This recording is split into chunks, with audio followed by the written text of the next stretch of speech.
Bonjour et bonsoir à tous et à toutes, ici Monsieur Marié pour une continuité pédagogique en terminale enseignement scientifique. J'espère que vous allez très très bien, ceci est le contrôle du cours à réviser pour la rentrée. Chapitre 6, les atouts de l'électricité, on avait fait les exercices 2, 7 et 10, pages 139, 140 et 141.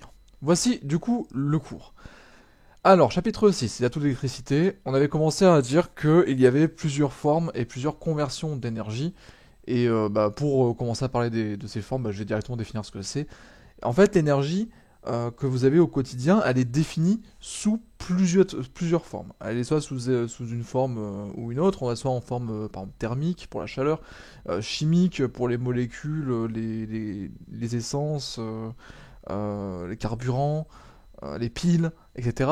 Sous énergie radiative pour le rayon du soleil, pour les rayonnements comment dire, radioactifs, etc., etc., etc. Mais en fait, un type d'énergie, vous ne pouvez pas l'utiliser pour un appareil spécifique.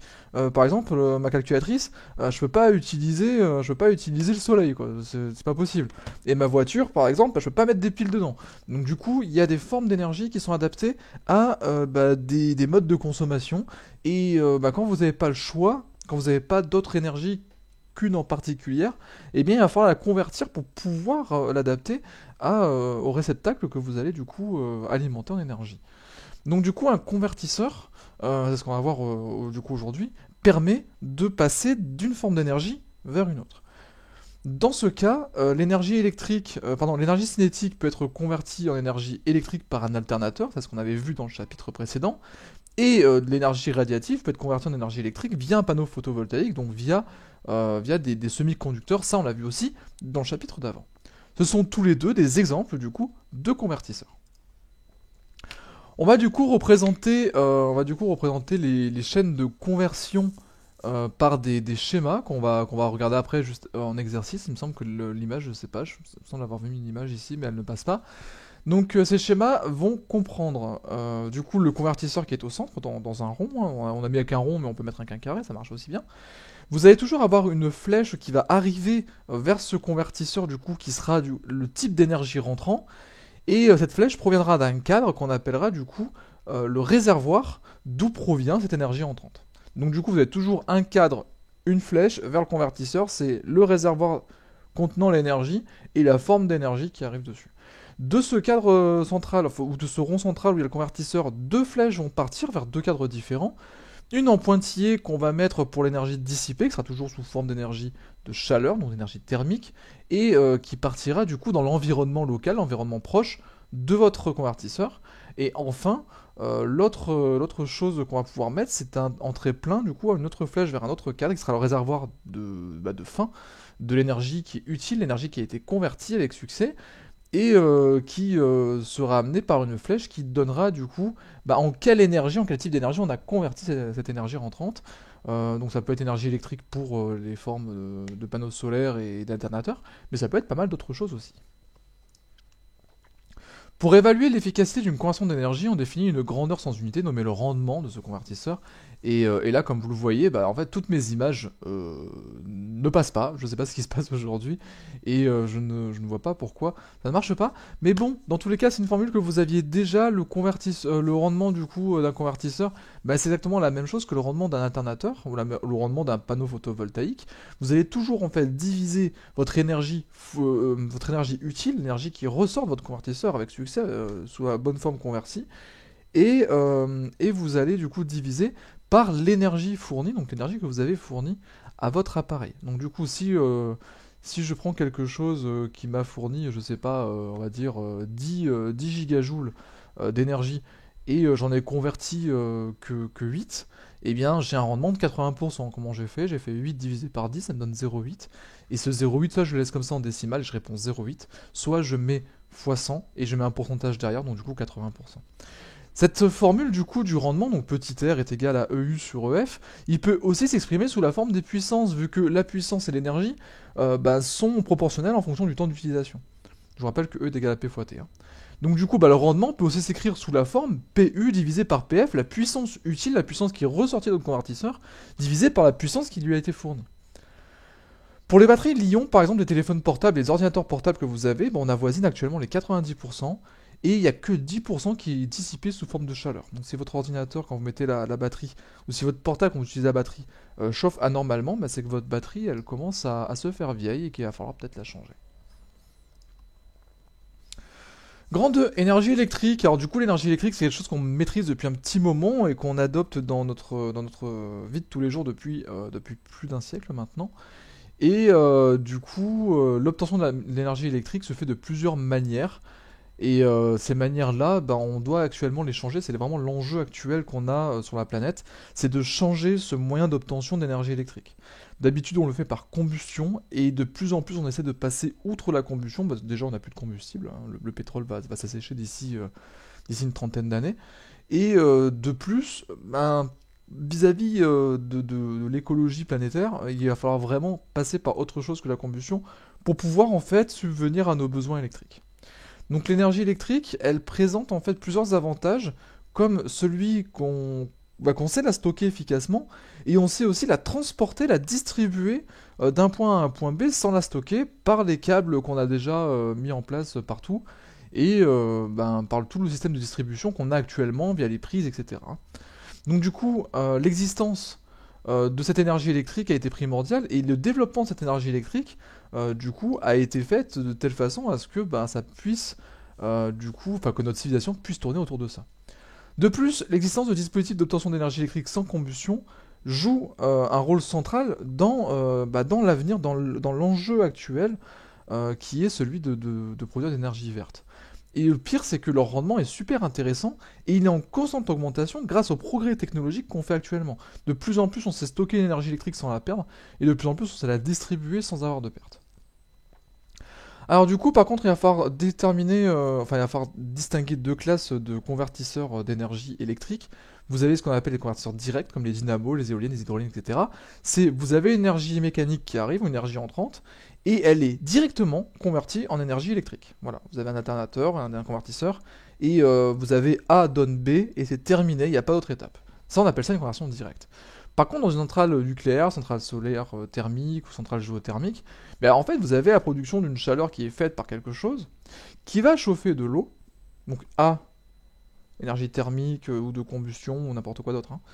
A donne du coup échauffement de B, l'eau qu'il y a dans le circuit primaire. Et cette eau, en fait, qui va s'évaporer, du coup, sous l'effet de la chaleur, va faire tourner une turbine qui, elle, ensuite, va produire de l'électricité.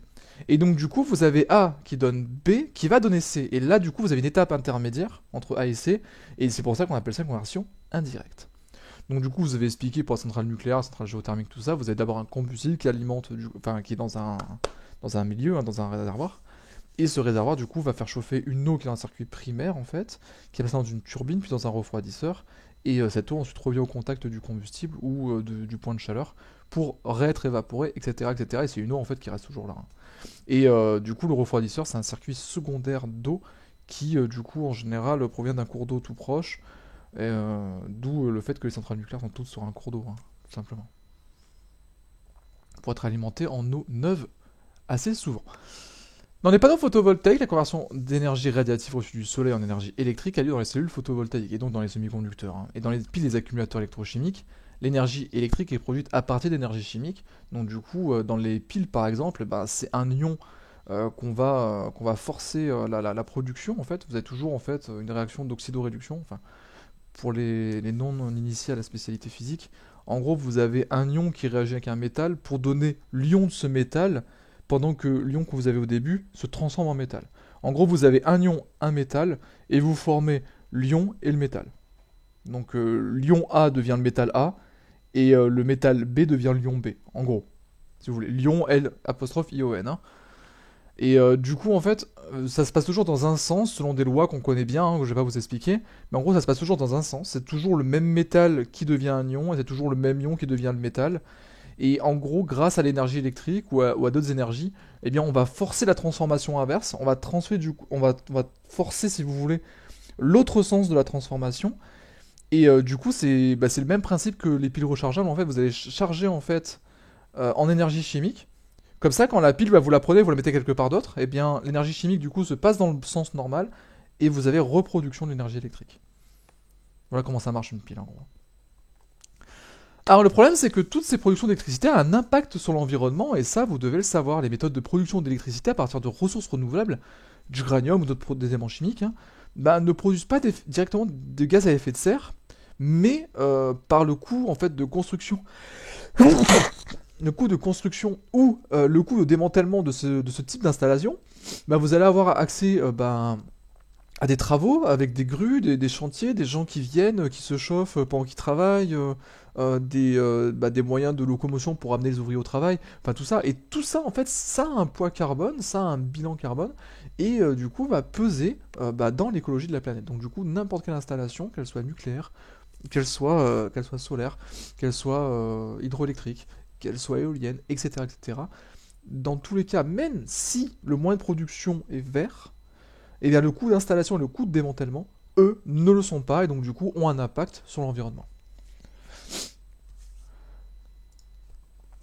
Stockage et énergie, donc du coup, maintenant qu'on sait produire l'énergie et qu'on sait le faire de manière plus ou moins verte, qu'on sait le stocker de manière plus ou moins efficace et que le rendement est de plus en plus, comment dire, performant, et bien du coup, il faut stocker l'énergie. Vous savez que du coup, il y a quelques moyens de stockage, comme par exemple le solaire ou l'éolien, qui sont dits intermittents. C'est-à-dire que s'ils ne vendent pas, vous n'avez pas d'électricité avec l'éolienne, et si vous êtes la nuit, on arrête de vivre jusqu'au lever du soleil en attendant qu'il se lève et que ça réchauffe le panneau solaire pour faire...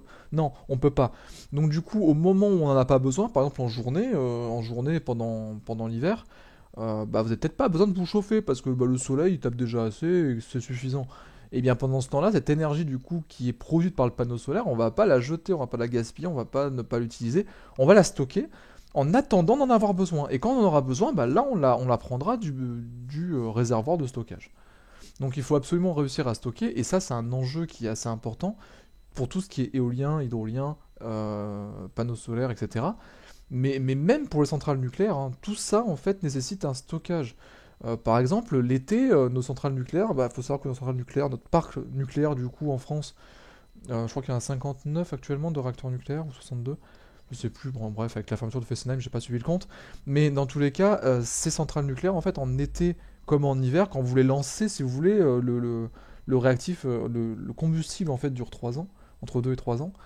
Et du coup, on l'arrête pas comme ça. Donc du coup, été comme hiver, elle continue à tourner.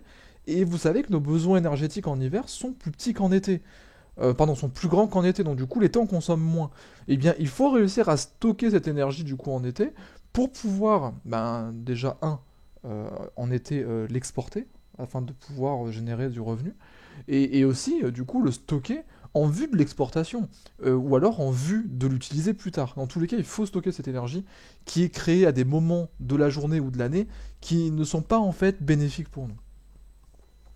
Du coup, pour cela, il y a des accumulateurs électrochimiques, et vous avez des barrages aussi qui convertissent l'énergie potentielle en énergie, enfin, qui transforment l'énergie cinétique en énergie potentielle, et qui va pouvoir en fait stocker ce genre de choses. Donc les accumulateurs électrochimiques, c'est des piles en gros, hein. Vous allez mettre de l'énergie dans des piles, et du coup, par la transformation de l'ion en métal, vous allez avoir restitution de l'énergie électrique. Les Suisses, ils font pas mal ça aussi avec les barrages, donc du coup, ils prennent de l'énergie d'ailleurs, hein.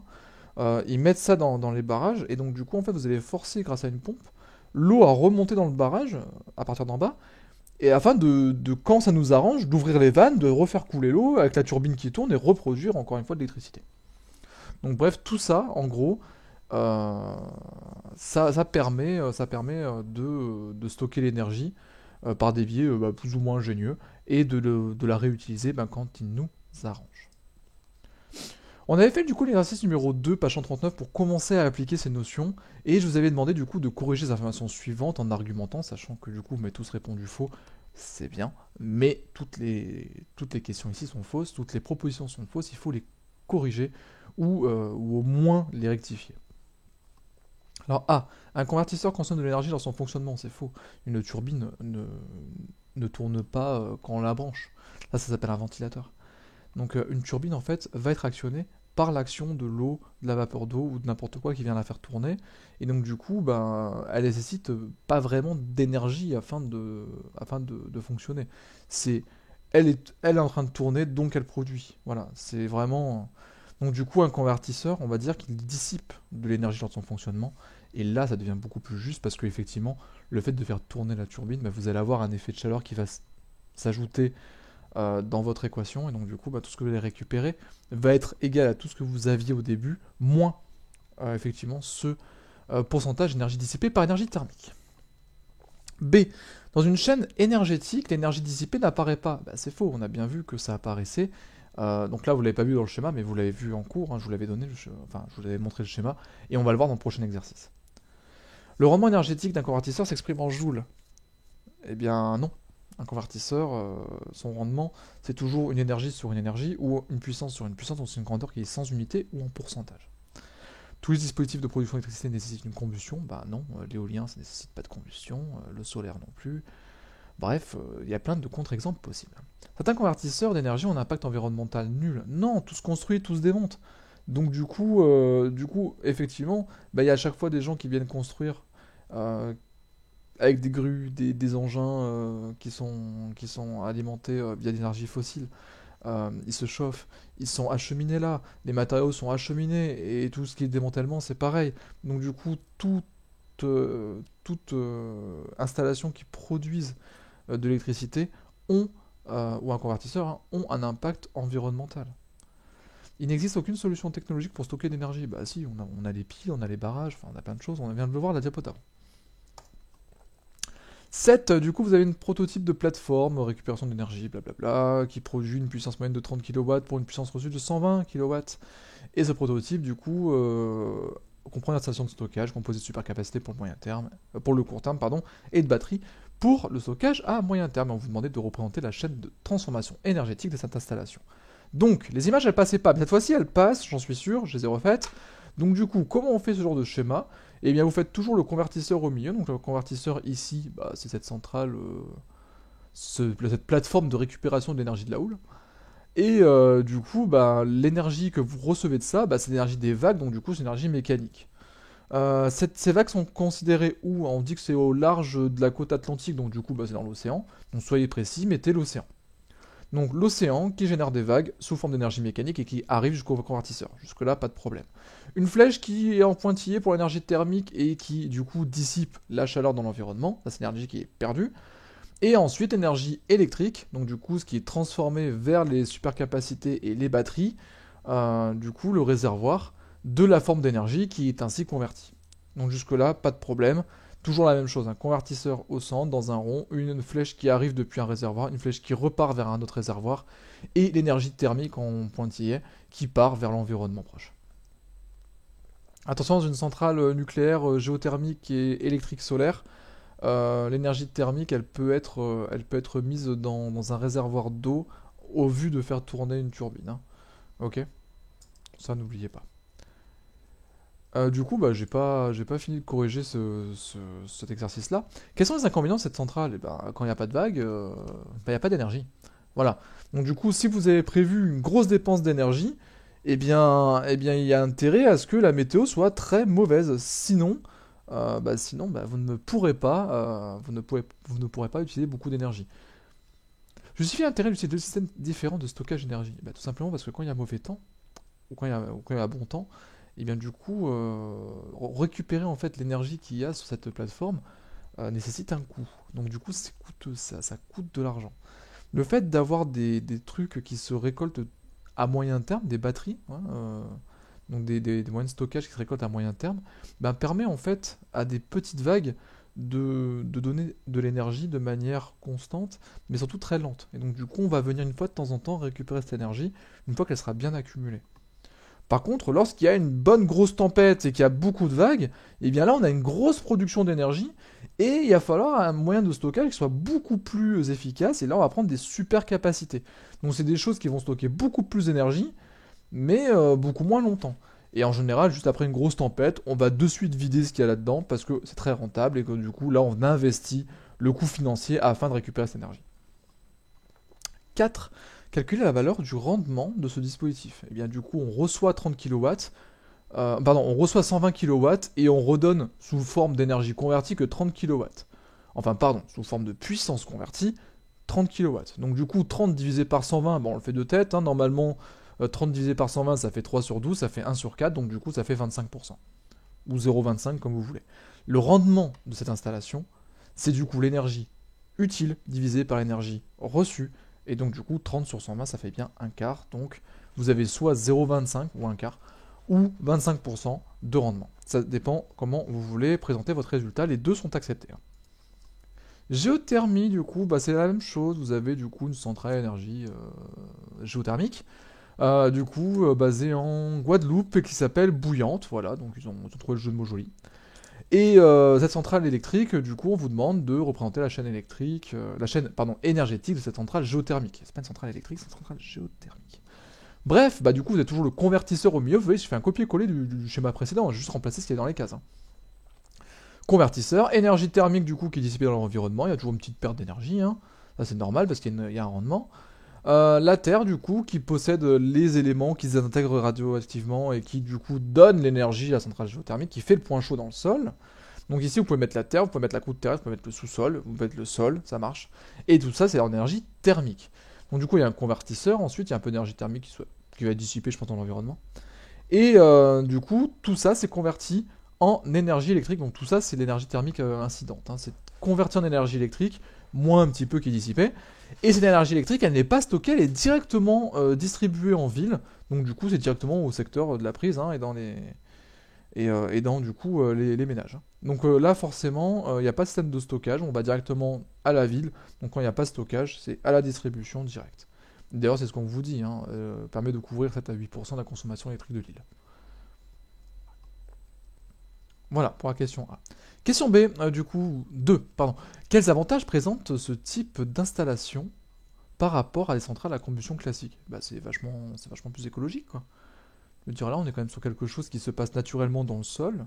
Je veux dire, il y a des intégrations radioactives. Bon, ok, la désintegration radioactive, c'est pas très bien. C'est Greenpeace, ça dégénère des déchets. Bon, bref. Le truc, c'est que ça se fait naturellement dans le sol. Donc, du coup, on n'y peut rien. Autant aller mettre quelque chose qui va récupérer cette chaleur qui est produite naturellement dans le sol. Je veux dire, voilà. On va pas non plus cracher là-dessus. Donc, on met une centrale géothermique dessus. Le truc qui est nucléaire en bas, on s'en fout, c'est pas nous. Dans tous les cas, c'est en train de se produire, donc quitte à ce que ça se produise, autant récupérer l'énergie qui est en train d'être produite. Donc du coup, vous récupérez cette énergie-là grâce à une centrale géothermique, et la centrale géothermique, mis à part son coût, son coût carbone, hein, je parle d'installation, de montage et de démantèlement, et bien du coup, toute l'énergie que vous produisez ici est verte, point de vue humain. On ne fait rien de sale pour l'environnement pendant cette production d'énergie. On admet généralement qu'une tonne de pétrole peut fournir environ 10 gigajoules d'énergie électrique dans une centrale à combustion et évaluer l'économie de pétrole réalisée sur une année par exploitation de centrales bouillantes. Et bien du coup, on va calculer ça. On sait que E est égal à P fois T, la puissance fois le temps d'utilisation. Et le temps d'utilisation, en gros, on nous dit que c'est blablabla 15 mégawatts. Ouais. On sait pas, attendez. Évaluer l'économie d'énergie de pétrole réalisée sur une année. Donc du coup, il faut le faire sur une année. Le temps d'utilisation de la centrale, c'est sur une année. Ok. Donc E, c'est égal à 15 MW fois le temps d'utilisation. Donc 15 MW, c'est la puissance. Méga, c'est 10 puissance 6. Donc du coup, c'est 15 fois 10 puissance 6 fois le nombre de secondes qu'il y a dans une année. Parce que le temps doit être mis en secondes. Et le nombre de secondes qu'il y a dans une année, eh bien c'est 3600 déjà pour avoir le nombre de secondes dans une heure, fois 24 le nombre d'heures dans une journée, et fois 365,25 pour avoir le nombre de jours dans une année. Je vous rappelle que c'est 365, sauf que tous les 4 ans, il y a un 29 février, donc un jour supplémentaire, qui correspond à ce quart de jour qu'on perd du coup tous les ans sur la révolution terrestre autour du Soleil. Tout ça multiplié, ça fait 4,73 fois 10 puissance 14. En vrai, j'aurais dû mettre 4,7 fois 10 puissance 14 pour les spécialistes parce que je garde que 2 chiffres significatifs. Les autres, je vous autorise à mettre 4,73 ou 5 ou 4,73, je sais plus quel chiffre c'était après. Vous, les chiffres significatifs, je les compterai pas. Enfin, du coup, si on convertit ça, 4,73 fois 10 puissance pas 10 puissance 14, ça fait environ 470 gigajoules. Donc 470 gigajoules. Ouais, c'est ça. 470 gigajoules. Et donc, du coup, l'énergie que vous avez. L'énergie que vous avez ici bah, correspond en gros à l'équivalent de 47 tonnes de pétrole. Et ça, bah, c'est méga important, quoi. C'est vraiment méga important. Bref, voilà, bah, j'espère que ça vous aura plu comme vidéo, que ça aura été bien utile pour vos révisions. Je suis en train de me poser une question, non c'est ça, hein. C'est ça, Gigajou, ouais. Non, c'est ça. Bon, bref, bah voilà, vous avez du coup l'équivalent de 47 tonnes de pétrole, et ça c'est vraiment important parce que ça permet du coup l'économie de 47 tonnes de pétrole, et 47 tonnes de pétrole, une fois que vous l'avez mis en combustion, bah, ça crée un bilan carbone qui est horrible, et il faut savoir que ça correspond qu'à 7 à 8% d'énergie de l'île, donc du coup ça veut dire qu'il faudrait beaucoup plus de tonnes de pétrole pour subvenir aux besoins de toute l'île. Et bah c'est chaud quoi. Bref, voilà, j'espère que ça vous aura plu comme exercice. Je vous laisse du coup réviser tranquillement pendant ces vacances, que je vous souhaite les plus agréables possibles, en vous souhaitant une bonne année, un joyeux Noël, et une bonne révision pour la rentrée, pour le contrôle. Sur ce, au revoir, bon travail.